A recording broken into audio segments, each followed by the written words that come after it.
Éparpillés à travers la Colombie dans des zones rurales isolées ou au cœur de la jungle, les FARC ont combattu le gouvernement colombien 5 décennies.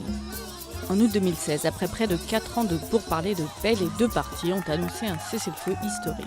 Le conflit armé, qui a impliqué d'autres guérillas, des milices paramilitaires et les forces de l'ordre, trouvait ses racines dans la pauvreté rurale. Il a fait des centaines de milliers de morts, des dizaines de milliers de disparus et contraint des millions de personnes à fuir de chez elles.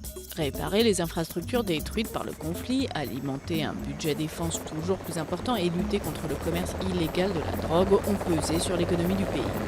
La plupart des revenus des FARC étaient issus de leur lien avec la production et le trafic de drogue. La Colombie est le premier producteur mondial de feuilles de coca dont est issue la cocaïne. Les accords de paix prévoient que les rebelles sortent de leur cage dans la jungle et les zones montagneuses pour rejoindre des camps de désarmement supervisés par l'ONU et entament un processus de réintégration à la vie civile. Entre-temps, le groupe des FARC doit se transformer en parti politique et des cours spéciales jugeront des crimes commis pendant le conflit.